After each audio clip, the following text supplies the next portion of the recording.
سب سے پہلی بات اچھے اخلاق کی وہ یہ ہے، اس کے اخلاق اچھے ہوں گے اس کو جنت میں اللہ کے نبی نے گھر کی ضمانت دی، اس شخص کو جنت میں داخلے کا سبب بنیں گے اچھے اخلاق۔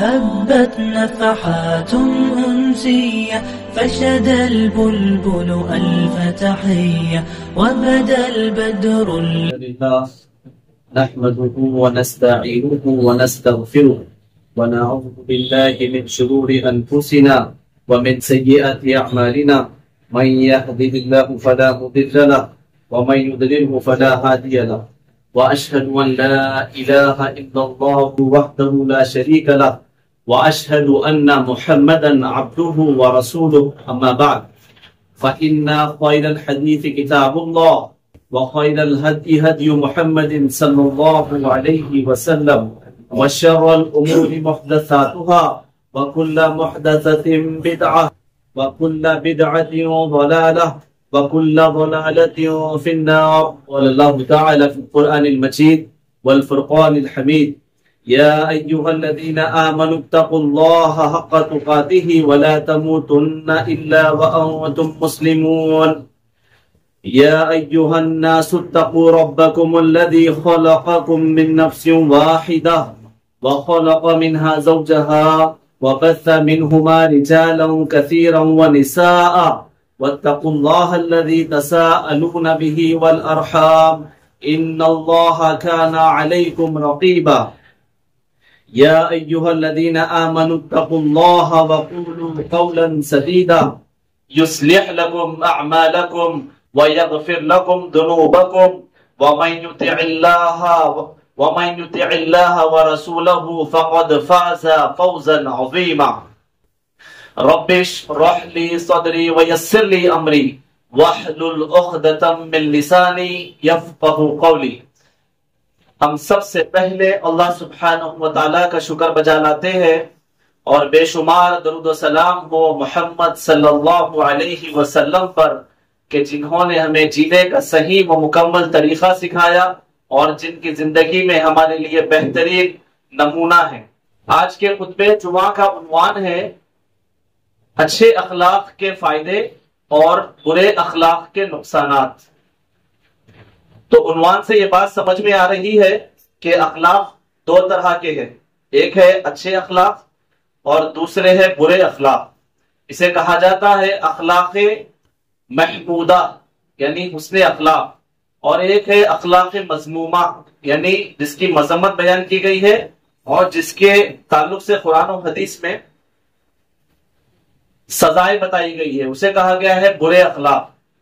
تو آج کا جو عنوان ہے وہ یہ کہ اچھے اخلاق کو اپنے اندر لانے کے فائدے کیا ہے اور برے اخلاق سے بچنے کے فائدے کیا ہے، اور اگر ہم برے اخلاق کو ہمارے اندر جگہ دیں گے تو اس سے دنیاوی اور آخروی ہمیں کیا کیا نقصانات اٹھانا پڑ سکتا ہے۔ جیسا کہ ہم سب جانتے ہیں اس بات کو کہ عقیدے کا اسلام میں جس قدر عقیدے کی اہمیت ہے، اسی قدر عقیدے کے ساتھ ساتھ قرآن و حدیث میں اخلاق کے حوالے سے بھی بتایا گیا ہے۔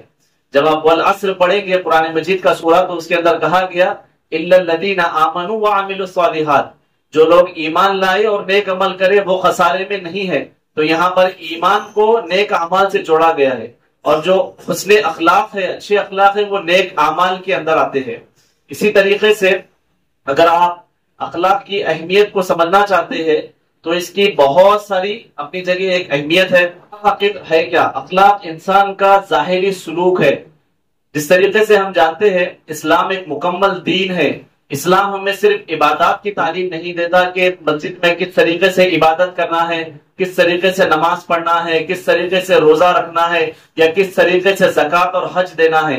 لوگوں میں ایک تصور ہے کہ اسلام کو صرف عبادات کی حد تک جانتے ہیں۔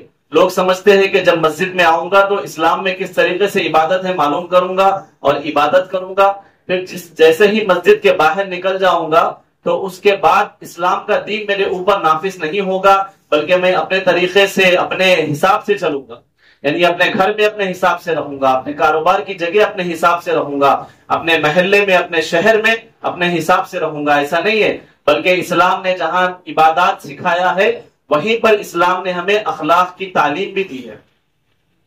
یعنی ایک مکمل دین ہے جو صرف عبادات نہیں سکھاتا بلکہ ہمیں معاملات، اخلاق سب سکھاتا ہے. عبادات میں اخلاق یہ ہے کہ ہم اللہ کے ساتھ کسی کو شریک نہ کریں، اور سنتوں میں اخلاق یہ ہے کہ ہم سنتوں کے ساتھ بدعات کو جمع نہ کریں، بدعات پر عمل نہ کریں. اور معاملات میں اخلاق یہ ہے کہ ہم حرام سے بچیں، اور سلوک میں، رویے میں، اور ہم جس ماحول میں رہتے ہیں اس میں اخلاق یہ ہے کہ ہم اچھے اخلاق، اچھے سلوک کو اپنائیں. لوگ اپنی ظاہری شکل کو سدھارنے کی بہت اچھی کوشش کرتے ہیں، لیکن اپنے باطن کی فکر نہیں کرتے، اپنے دل کی فکر نہیں کرتے. تو اسلام صرف ظاہر پر توجہ نہیں دیتا بلکہ باطن پر بھی توجہ دیتا ہے. جیسا آپ لوگوں نے دیکھا ہوگا کہ بعض لوگ کہتے ہیں کہ میرا اچھا گھر ہے، میرے پاس اچھی گاڑی ہے، میرے پاس اچھا فون ہے، میرے پاس اونچی بلڈنگ ہے، لیکن اونچے اخلاق ہمارے پاس نہیں ہے، اچھے اخلاق ہمارے پاس نہیں ہے. تو کوئی سامان کا آپ کے پاس اچھا ہونا یہ اس بات کی دلیل نہیں ہے کہ ہم اچھے ہیں. ہم اچھا ہونا اس بات کی دلیل ہے کہ ہمارے اخلاق اگر اچھے ہیں.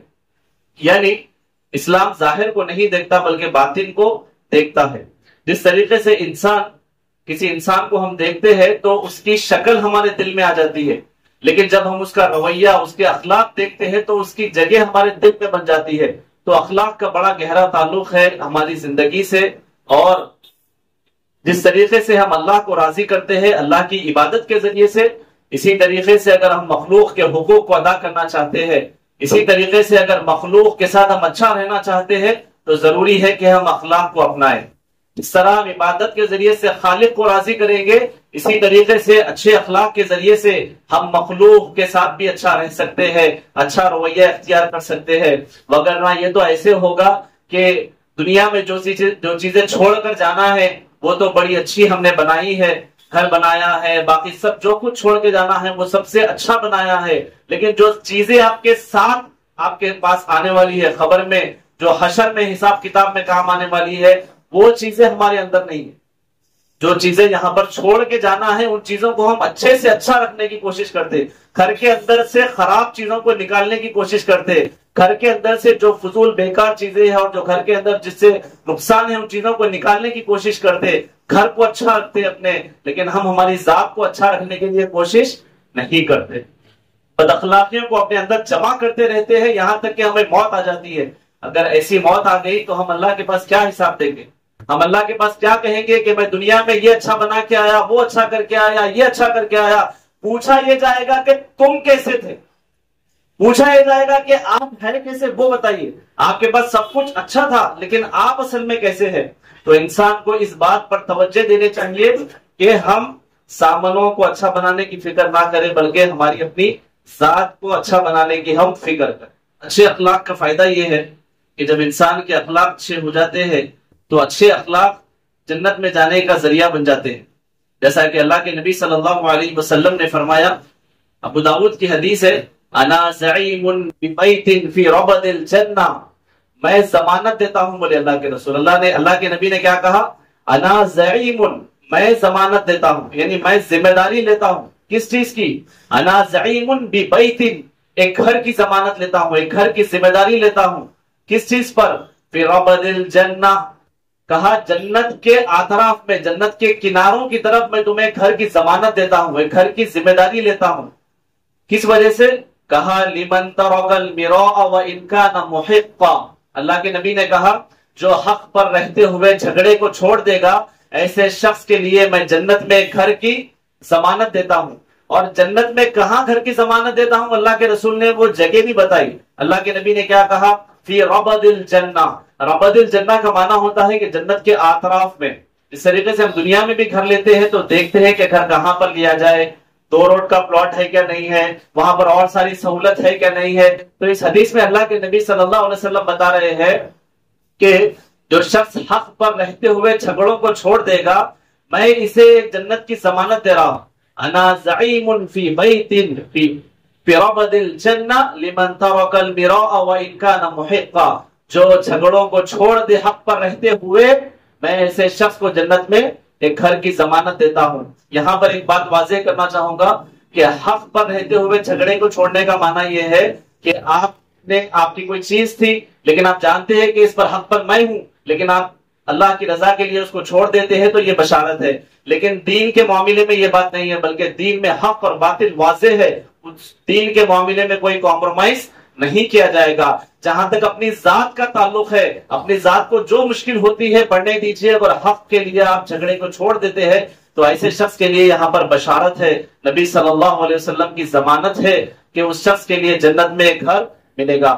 آگے اللہ کے نبی صلی اللہ علیہ وسلم نے فرمایا وَبِبَيْتٍ فِي وَسَطِ الْجَنَّةِ، اور میں اس شخص کو جنت کے درمیان میں، وسط الجنہ، جنت کے درمیان میں گھر کی ضمانت دیتا ہوں، لمن ترک الکذب وان کان مازحا، اللہ کے نبی نے کہا جو مذاق میں بھی جھوٹ نہیں بولتا، ایسے شخص کو میں جنت کے درمیان میں گھر کی بشارت دے رہا ہوں۔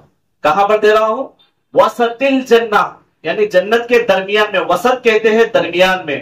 اور آگے اللہ کے نبی نے کہا وَبِبَيْتٍ فِي أَعْلَى الْجَنَّةِ، اور میں جنت کے اعلیٰ درجے میں گھر کی ضمانت دیتا ہوں اس شخص کو، لمن حسن خلقه، کہا جس کے اخلاق اچھے ہوں گے میں اس کو جنت کے اعلیٰ درجے میں ایک گھر کی ضمانت دے رہا ہوں۔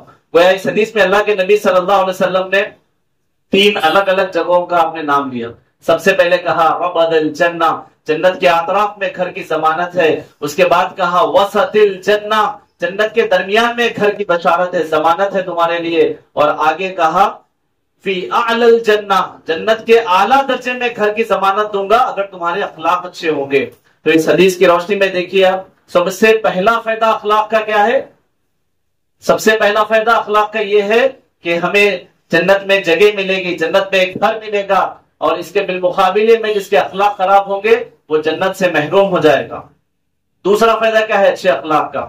دوسرا فائدہ، اور اسی طریقے سے ایک حدیث میں اللہ کے نبی نے کہا، ابی ہریرہ رضی اللہ تعالیٰ عنہ اس کے راوی ہے، کہا سئل رسول اللہ صلی اللہ علیہ وسلم، اللہ کے نبی صلی اللہ علیہ وسلم سے سوال کیا گیا، ان اکثر ما يدخل الناس الجنہ، اللہ کے رسول سے پوچھا گیا کہ زیادہ لوگ جو جنت میں جائیں گے وہ کیسے ہوں گے؟ اللہ کے نبی صلی اللہ علیہ وسلم نے فرمایا فقال تقوى اللہ وحسن الخلق، جو اللہ سے ڈریں گے، جو اللہ کا تقوی اختیار کریں گے اور جس کے پاس اچھے اخلاق ہوں گے، یہ لوگ جنت میں زیادہ جائیں گے۔ پھر پوچھا گیا وَسُئِلَ عَنْ أَكْثَرِ مَا يُدْخِلُ النَّاسَ النَّارَ، آگے اللہ کے نبی سے پوچھا گیا کہ نار میں، جہنم میں جانے والوں کے اکثر لوگ کیسے ہوں گے؟ اللہ کے نبی صلی اللہ علیہ وسلم نے فرمایا فقال، یعنی کس وجہ سے لوگ جہنم میں زیادہ جائیں گے؟ اللہ کے نبی نے کہا فقال الفم والفرج، اپنے منہ اور شرمگاہ کی وجہ سے زیادہ لوگ جہنم میں جائیں گے، یعنی ان کے منہ سے اتنی بدسلوکی نکلے گی جس کی وجہ سے وہ لوگ جہنم میں جائیں گے۔ تو محترم سامعین، سب سے پہلا فائدہ اچھے اخلاق کا وہ یہ ہے کہ ہم اچھے اخلاق یہ ذریعہ بنیں گے، یہ سبب بنیں گے جنت میں جانے کا۔ اور دوسرا اچھے اخلاق کا فائدہ یہ ہوگا کہ اللہ کی محبت نصیب ہوگی۔ جو شخص چاہتا ہے کہ اللہ مجھ سے محبت کرے، اس شخص کو چاہیے کہ وہ اپنے اخلاق کو اچھا بنائے، کیونکہ اچھے اخلاق اللہ کی محبت حاصل کرنے کا سبب بنیں گے۔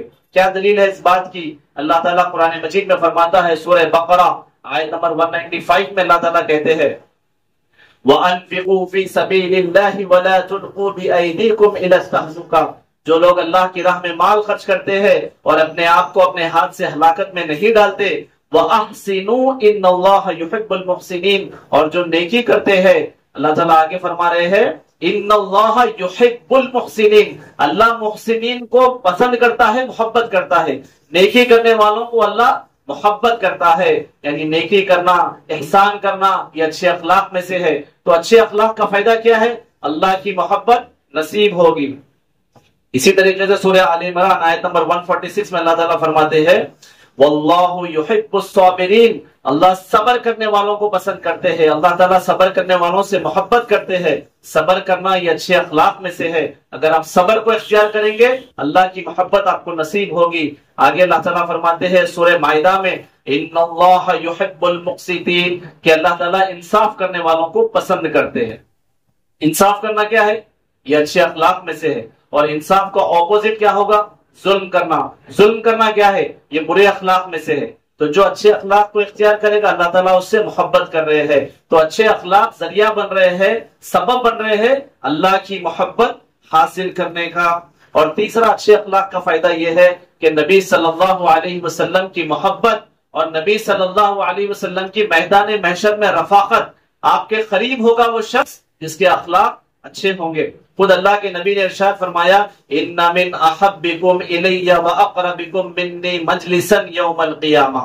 اللہ کے نبی نے کہا مجھ سے میرے سب سے زیادہ محبوب یعنی میں اس شخص سے سب سے زیادہ محبت کروں گا قیامت کے دن، اور میرے سب سے زیادہ قریب وہ شخص ہوگا قیامت کے دن جس کے اخلاق اچھے ہوں گے. احسنہم خلقا، یعنی یہاں پر اللہ کے نبی نے کیا بتایا؟ جس کے اخلاق اچھے ہوں گے وہ قیامت کے دن اللہ کے رسول کے سب سے زیادہ قریب ہوگا، اللہ کے رسول اس سے محبت کریں گے. تو تیسرا فائدہ اچھے اخلاق کا یہ ہے کہ نبی کی محبت اور رفاقت ایسے شخص کو نصیب ہوتی ہے. چوتھا اچھے اخلاق کا فائدہ کیا ہے؟ قیامت کے دن اچھے اخلاق وزنی ہوں گے. اس کا جو ویٹ ہوگا نام اعمال میں جب میزان تولا جائے گا برے اعمال اور نیک اعمال کا، تو نیک اعمال کا پلڑا بھاری ہوگا ایسے شخص کا جس کے نیک اعمال میں اخلاق ہوں گے. کیا کہا اللہ کے نبی نے؟ ابو داؤد کی حدیث ہے ما من شیء اثقل فی المیزان من حسن الخلق. اللہ کے نبی نے کہا قیامت کے دن میزان میں سب سے زیادہ وزنی اچھے اخلاق ہوں گے. تو جو سب سے زیادہ وزنی ہے، جو سب سے زیادہ قیامت کے دن کام آنے والی چیز ہے، آج ہم اس سے لاپرواہ ہے اور بے پرواہ ہے اور اس طرف ہماری کوئی توجہ نہیں ہے. اور پانچواں فائدہ اچھے اخلاق کا کیا ہے؟ اچھے اخلاق درجات کو بلند کرنے کا ذریعہ بنتے ہیں. ایک انسان دنیا میں بھی اچھا مقام حاصل کر سکتا ہے اچھے اخلاق کے ذریعے سے، اور آخرت میں بھی ایک اچھا مقام حاصل کر سکتا ہے. اللہ کے نبی نے کیا فرمایا؟ ابو داؤد کی حدیث ہے ان المؤمن یدرک بحسن الخلق. اللہ کے نبی نے کہا ایک شخص جس کے اخلاق اچھے ہیں وہ ایسا ہے، اس کو ایسے درجات نصیب ہوں گے.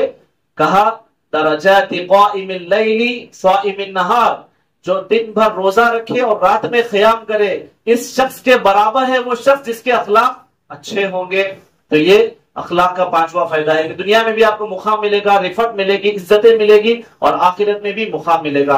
چھٹواں فائدہ اچھے اخلاق کا کیا ہے؟ ایمان کامل ہو جاتا ہے. جس شخص کے پاس اچھے اخلاق نہیں ہے اس کا ایمان مکمل نہیں ہے، کامل ایمان والا وہ شخص نہیں ہے. کیا کہا اللہ کے نبی نے؟ اکمل المؤمنین ایمانا، اس مومن کا ایمان کامل ہو جاتا ہے. احسنہم خلقا، جس کے اخلاق اچھے ہوں گے اس کا ایمان کامل ہوگا.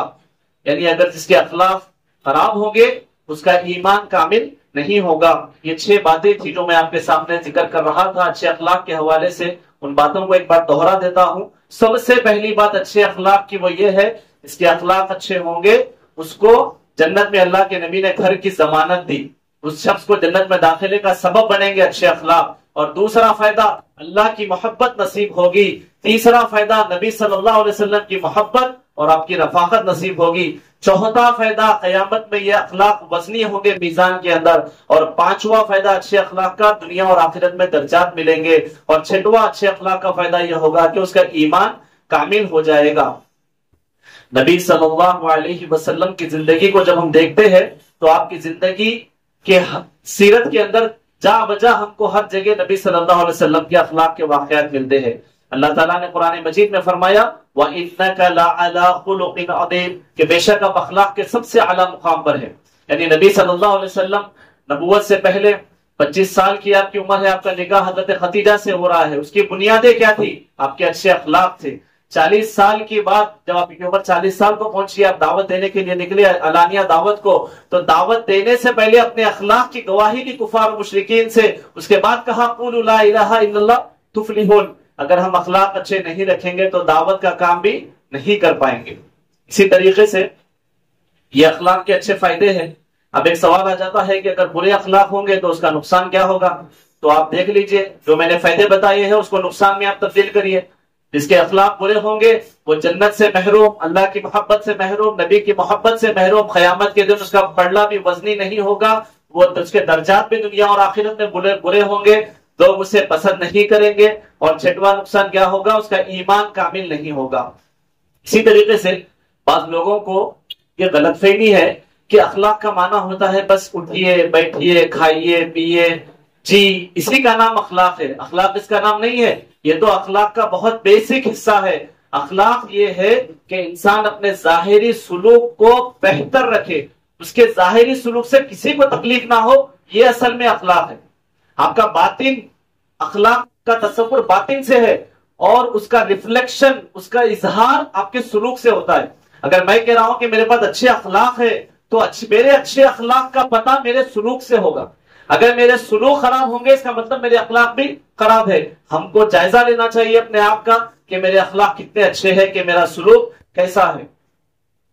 اور اسی طریقے سے جیسا میں نے آپ کو بتایا کہ برے اخلاق سے بچنا ہے، برے اخلاق سے دور رہنا ہے۔ برے اخلاق میں کیا آتا ہے؟ برے اخلاق میں جھوٹ بولنا آتا ہے، برے اخلاق میں دھوکہ دینا آتا ہے، برے اخلاق میں جو ہے غصے میں آنا آتا ہے، اور کیا آتا ہے برے اخلاق میں؟ جاسوسی کرنا، یہ بد اخلاقی ہے، یہ بری بات ہے۔ بدگمانی کرنا یہ بد اخلاقی ہے، غیبت کرنا یہ بد اخلاقی ہے، فحش گوئی کرنا یہ بھی بد اخلاقی ہے۔ اسی طریقے سے سخت مزاج کو سخت رکھنا یہ بد اخلاقی ہے، تکبر کرنا یہ بد اخلاقی ہے۔ یہ تمام تر جو بیماریاں ہیں دل کی، حسد کرنا، لوگوں کی ٹوہ میں لگنا، یہ ساری چیزیں ایک بد اخلاق شخص کے اندر جمع ہو جاتی ہے اور وہ انہی کو لے کر زندگی گزارتا ہے۔ آئیے کچھ منٹوں میں بعض بد اخلاقیوں کا ذکر کرتے ہوئے قرآن و حدیث میں اس کے تعلق سے کیا بتایا گیا ہے وہ سنا کر انشاءاللہ میں اپنی بات کو ختم کروں گا۔ اکثر لوگ بد اخلاقی پر جب آتے ہیں جب انہیں غصہ آتا ہے، جب غصہ آ جاتا ہے تو وہ اپنے اخلاق کو چھوڑ دیتے ہیں، بلکہ قرآن و حدیث میں ہمیں رہنمائی دی گئی۔ ایک صحابی آئے اور اللہ کے رسول سے پوچھا، ہے اللہ کے رسول مجھے نصیحت کریے۔ اللہ کے نبی نے دیکھا کہ وہ کافی غصہ کرتے ہیں، اللہ کے نبی نے کہا لا تغضب، تو غصہ مت کر، یہی تیرے لیے نصیحت ہے۔ اس صحابی نے پوچھا اللہ کے رسول اس کے بعد کوئی نصیحت کریے، کئی بار دہرائے، اللہ کے رسول ہر بار یہی کہتے لا تغضب، تو غصہ مت کر، یہی تیرے لیے نصیحت ہے۔ تو غصے میں انسان وہ کام کر جاتا ہے جس کا اسے زندگی بھر افسوس رہ جاتا ہے۔ اسی لیے غصے میں آ کر بد اخلاقی یہ مومن کی صفت نہیں ہے، بلکہ غصے کو کنٹرول کرنا اور ان حالات میں صبر کرنا یہ مومن کی صفت ہے۔ اسی طریقے سے جھگڑے پہ آ جانا، جھگڑا کیا ہے؟ یہ اچھے اخلاق میں سے نہیں ہے بلکہ یہ بد اخلاقی میں سے ہے۔ کیا کہا اللہ کے نبی نے صحیح مسلم کی حدیث میں؟ الرجال الی اللہ الود الخصیم، اللہ کے نزدیک سب سے زیادہ ناپسندیدہ شخص وہ ہے جو جھگڑالو ہے۔ آج ہمارے پاس بات بات میں جھگڑا ہے، جو بات بات میں جھگڑا کرتے ہیں ان کو سمجھنا چاہیے کہ اللہ ایسے لوگوں کو محبت نہیں کرتے بلکہ پسند بھی نہیں کرتے۔ جھوٹ بولنا، خیانت کرنا، گالی گلوچ کرنا، وعدہ خلافی کرنا، یہ سب بد اخلاقیوں میں سے ہے، اور یہ منافق کی نشانیاں بھی ہے۔ کیا کہا اللہ کے نبی نے؟ آیت المنافق ثلاث، تین منافق کی نشانیاں ہیں، یعنی نشانیاں ہیں تین منافق کی۔ کیا ہے؟ اذا حدث کذب، جب بات کرے تو جھوٹ بولے۔ آگے کہا واذا وعد اخلف، جب وعدہ کرے تو وعدہ خلافی کرے۔ آگے کہا واذا اؤتمن خان، جب امانت رکھی جائے تو خیانت کرے، جب لڑائی کرے تو گالی گلوچ کرے۔ یہ مومن کی نہیں بلکہ منافق کی نشانی، اور جھوٹ بولنا کبیرہ گناہ ہے اور یہ بد اخلاقی میں سے ہے۔ ہمیں آج تک یہی بتایا جاتا ہے کہ بد اخلاقی کا مطلب صرف اٹھیے بیٹھیے نہیں، بلکہ جھوٹ بولنا بد اخلاقی ہے، سچ بولنا اچھے اخلاق میں سے ہے۔ بدگمانی کرنا کیا ہے؟ بد اخلاقی ہے۔ آج یہ بھی لوگوں میں عام پایا جاتا ہے، کسی کے بھی تعلق سے کچھ بھی گمان دل میں دماغ میں پیدا کر لیتے ہیں۔ اللہ تعالیٰ کیا فرماتا ہے قرآن مجید میں؟ یا ایھا الذین آمنوا اجتنبوا کثیرا من الظن ان بعض الظن اسم۔ اللہ تعالیٰ فرماتے ہیں کہ اے ایمان والو تم برے گمان سے بچو۔ کیوں؟ کیونکہ بعض بدگمانیاں گناہ ہیں۔ ہم بیٹھے بیٹھے کسی کو انالیسس کرتے ہیں، سوچتے ہیں کہ ایسا ہوا ہوگا، ویسا ہوا ہوگا، وہ شخص ایسا ہوگا، یہ سب گناہ کے کام ہیں۔ آگے اللہ تعالیٰ فرماتا ہے وَلَا تَجَسَّسُوا وَلَا يَغْتَبْ بَعْضُكُمْ بَعْضًا۔ اللہ تعالیٰ فرماتا ہے کہ اے ایمان والو تم کسی کی جاسوسی مت کرو، وَلَا يَغْتَبْ بَعْضُكُمْ بَعْضًا، اور کسی کی غیبت کرتے مت پھرو۔ آپ دیکھیے تینوں برائیاں عام ہیں، بدگمانی کرنا، جاسوسی کرتے رہنا اور غیبت کرنا۔ یہ مسلمانوں کا آج کل شیوا بنا ہوا ہے، ان سے ہم کو دور رہنے کی ضرورت ہے کیونکہ یہ سب بد اخلاقیوں میں سے ہے۔ ظلم عام ہے، گھر میں ظلم کرتے ہیں، بیوی بچوں پہ ظلم کرتے ہیں، پڑوسیوں پہ ظلم کرتے ہیں، ہر جگہ ظلم کا کیا ہے؟ ظلم کا جو ہے سب کے پاس یہی تصور پایا جاتا ہے۔ بلکہ اللہ کے نبی نے کیا کہا؟ الظلم ظلمات یوم القیامہ، قیامت کے دن ظلم اندھیرا بن کے آئے گا۔ تو ظلم سے بچنا ہے۔ ظلم کیا ہے؟ بد اخلاقیوں میں سے ہے، اور ظلم کرنا حرام ہے۔ اسی طریقے سے فحش گوئی کرنا، تانا دینا اور غیبتیں کرنا، چغل خوری کرنا۔ کیا کہا قرآن مجید میں اللہ تعالیٰ نے؟ وَيْلٌ لِكُلِّ هُمَزَةٍ لُمَزَةٍ، ویل ہے ان لوگوں کے لیے۔ ویل کیا ہے؟ جہنم کی ایک وادی کا نام ہے۔ کہا وَيْلٌ لِكُلِّ هُمَزَةٍ لُمَزَةٍ، ان لوگوں کے لیے ویل ہے جو تانا دیتے ہیں اور جو چغل خوری کرتے ہیں۔ آج دیکھیے ہماری ہوٹلوں کی محفلوں میں کیا ہوتا ہے، ہماری بیٹھکوں میں کیا ہوتا ہے، یا تو کسی کی غیبت ہے یا چغلی ہے یا بہتان ہے یا پھر اسی طریقے سے کسی کی جاسوسی ہے یا بدگمانیاں ہے. یہ ہمارے محفل کے عنوان، یہ ٹاپک ہے ہمارے ڈسکشن کے، یہ ہمارے عنوانات ہیں. ان سب سے بچنے کی ضرورت ہے. لوگ دھوکہ دینے کو سمجھتے ہیں کہ میں بڑا چالاک ہوں اور کاروبار میں دھوکہ دینا پڑتا ہے. اگر دھوکہ نہیں دیں گے تو کاروبار نہیں چلے گا. اللہ کے نبی نے کہا من غش فلیس منا، جو دھوکہ دے وہ ہم میں سے نہیں ہے. لوگ کہتے ہیں دھوکے کے بغیر کچھ نہیں ہوگا، تھوڑا تو جھوٹ بولنا پڑے گا. یہ ہماری سوچ ہے. دین کہتا ہے من غش فلیس منا، جو دھوکہ دے وہ ہم میں سے نہیں ہے. اسی طریقے سے ایک حدیث میں اللہ کے نبی نے کہا الا اخبرکم باہل النار، کیا میں تمہیں جہنمیوں کے بارے میں خبر نہ دوں کہ اہل نار کون ہوں گے؟ صحابہ نے پوچھا بتائیے. اللہ کے نبی نے کہا کل عتل جواز مستکبر، اللہ کے نبی نے کہا سخت مزاج، ہر سخت مزاج، بد اخلاق اور تکبر کرنے والا یہ شخص، اللہ کے نبی صلی اللہ علیہ وسلم نے کہا کہ یہ اہل نار میں سے ہے، جہنمیوں میں سے ہے. تو بہرحال انہی باتوں پر اتفاق کرتے ہوئے میں اپنی بات کو ختم کرتا ہوں، دہراتے ہوئے کہ اچھے اخلاق کے بہت سے فائدے ہیں اور وہیں پر برے اخلاق کے بہت سارے نقصانات ہیں. اچھے اخلاق کے فائدوں میں جنت میں داخلہ ہے، اللہ کی محبت ہے، نبی کی محبت ملے گی، اور اسی طریقے سے میزان میں جو پلڑا جو رہے گا قیامت میں وہ بھاری ہوگا، اور اسی طریقے سے شخص کا ایمان کامل ہوگا اور دنیا اور آخرت میں درجات ملیں گے. اور وہیں اگر اچھے اخلاق کو نہیں اپنایا جائے اور صرف اپنے ظاہری چیزوں کو سدھارنے کی کوشش کی جائے اور سلوک پر اگر توجہ نہیں دیا جائے تو غصہ، جھگڑا کرنا، جھوٹ بولنا، خیانت کرنا، گالی گلوچ کرنا، وعدہ خلافی کرنا، بدگمانیاں کرنا، غیبت کرنا، جاسوسی کرنا، ظلم کرنا، اسی طریقے سے فحش گوئی کرنا، گالی گلوچ کرنا اور سخت مزاج کو اپنانا، دھوکہ دینا اور تکبر کرنا، یہ تمام بد اخلاقیاں ہمارے اندر جمع ہوں. آپ اگر کسی پھل کو جاننا، جھاڑ کو جاننا چاہتے ہیں کہ یہ جھاڑ کیسا ہے تو اس کے پھل کو دیکھ کر اندازہ لگایا جاتا ہے کہ یہ جھاڑ کیسا ہے. اگر ہمارا سلوک اچھا ہے تو سمجھے یہ شخص اچھا ہے. اگر آپ اپنے طور پر کتنی اچھے عمل کرتے ہوں گے، کتنے ہی عبادتیں کرتے ہوں گے، آپ کا سلوک اگر صحیح نہیں ہے تو قیامت کے دن وہ لوگوں کی لائن رہے گی جو انصاف مانگتے ہم سے ٹھہرے رہیں گے. اور بد اخلاقی کا سب سے بڑا نقصان کیا ہے؟ جہنم میں جانے کا سبب بنیں گے. اسی طریقے سے دنیا میں تعلقات خراب ہو جائیں گے. انسان بد اخلاقی سے اللہ سے بھی دور ہوگا اور لوگوں سے بھی دور ہو جائے گا. لوگ ملاقات نہیں کریں گے ایسے شخص کے جس کے پاس بد اخلاقی ہوتی ہے. اور اسی طریقے سے ایسے لوگوں کی معاشرے میں کوئی عزت بھی نہیں ہوگی. اور سب سے بڑا ایک نقصان آپ کو بتا دیتا ہوں بد اخلاقی کا، وہ یہ کہ دین کی تبلیغ نہیں کر پائے گا ایسا شخص، دین کو نہیں بتا پائے گا ایسا شخص لوگوں کو جس کے اخلاق خراب ہوں گے. اور آج مسلمانوں کی اکثریت کی بد اخلاقی کی وجہ سے لوگ دین کی طرف نہیں آ رہے ہیں. تو ایسے وقت میں ضروری ہے کہ ہم اخلاق کا مظاہرہ کریں، اچھے اخلاق کو ہمارے دلوں میں جگہ دے اور ہمیشہ چیک کرتے رہے اپنے آپ کو کہ میں اچھے اخلاق والا ہوں یا برے اخلاق والا ہوں. اللہ تعالیٰ سے دعا ہے کہ جو کچھ بھی کہا گیا ہے اللہ سبحانہ و تعالیٰ ہمیں ان تمام باتوں پر عمل کرنے کی توفیق دے. اللہ سبحانہ و تعالیٰ ہمارے اخلاق کو عمدہ بنائے، بہتر بنائے اور بد اخلاقی سے ہمیں بچائے. اور اللہ سبحانہ و تعالیٰ جو کوئی پریشان حال ہے اللہ تعالیٰ ان کی پریشانیوں کو دور کرے. جو لوگ قرضوں میں ملوث ہے اللہ تعالیٰ انہیں قرضوں سے نجات دے. اور جو کوئی نکاح کے انتظار میں ہے اللہ سبحانہ و تعالیٰ ان کے لیے بہترین دیندار جوڑوں کا انتظام کرے. اور مسلمانوں کو چاہیے کہ یہاں پر اللہ سبحانہ و تعالیٰ کی ہمیشہ قرآن و حدیث کو فالو کرتے ہوئے رسول اللہ صلی اللہ علیہ وسلم کی اتباع کرتے ہوئے ہمیں زندگی جینے کی توفیق دے. جب تک زندہ رکھے ایمان پر، اسلام پر ہمیں زندہ رکھے. جب ہمارا خاتمہ ہو تو ایمان پر ہو. وآخر دعوانا الحمدللہ رب العالمین.